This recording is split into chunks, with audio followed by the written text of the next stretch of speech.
Hola, muy buenas tardes. Mi nombre es Daisy Liliana Germán Cortés, estudiante de Ingeniería Mecatrónica. Vamos a hablar sobre la actividad número 3 de electromagnetismo. Hacer un paréntesis de qué es la ley de Faraday. Describe la magnitud de la fuerza electromotriz o voltaje inducido en un conductor debido a la inducción electromagnética. Y sobre la simulación, la es muy chévere para interactuar, de cómo funciona la ley de Faraday. Entonces, con la primera pregunta, encuentra la manera de hacer que la bombilla se prenda. La bombilla se prende cada pues que uno acerca el imán a la bobina, y esto hace que ella tenga distintos niveles de luminosidad. A medida que se va acercando, él va encendiendo de a poco. ¿Cómo puedo hacer que la bombilla prenda más? Colocando el imán en el centro de la bobina. Esto hace de que sea su punto máximo, por decirlo así, su punto máximo. ¿Qué hace que la bombilla encienda?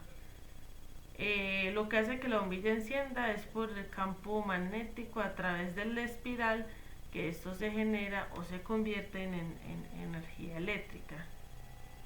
¿Cómo la rapidez del imán afecta el brillo de la bombilla?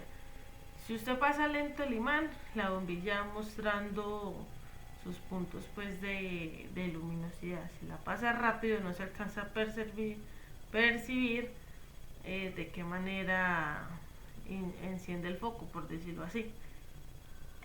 Entre más se acerque al centro, ilumina mejor el foco, cada vez pues más fuerte, y dependiendo de la polaridad del bombillo. Activando la opción de menos espiras, repite el procedimiento ante los anteriores. Con menos espiras se acerca el imán a la bobina y el bombillo enciende poco a poco por el campo magnético que se genera.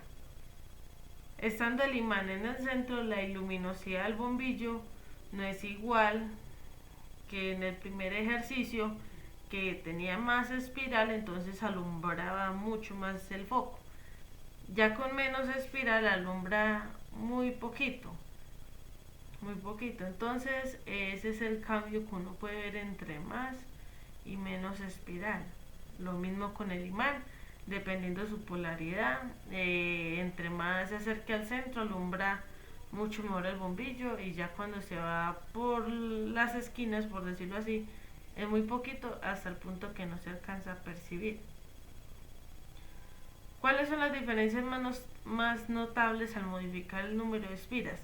Las diferencias más notables es eso, la luminosidad del bombillo con más espiras a menos espiras.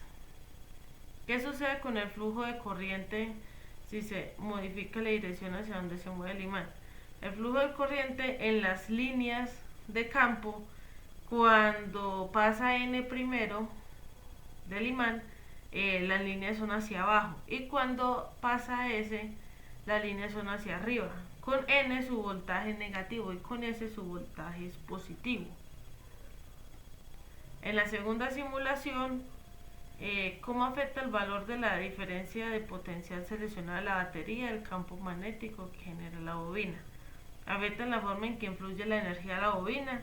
Este efecto se genera dependiendo de la polaridad del imán, de cómo cruza por la bobina. ¿Cómo afecta el número de espiras en la bobina el campo magnético que se genera? Entre más espiras que tenga el bombillo, lo que estamos simulando, alumbra más, y entre menos espiras es muy poquito lo que alumbra.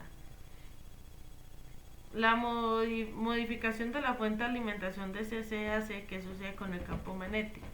Con la alimentación AC, el campo magnético empieza a oscilar en ondas en la espiral. La dirección de la brújula cambia constantemente, cosa que cuando tiene la alimentación CC no lo hace así.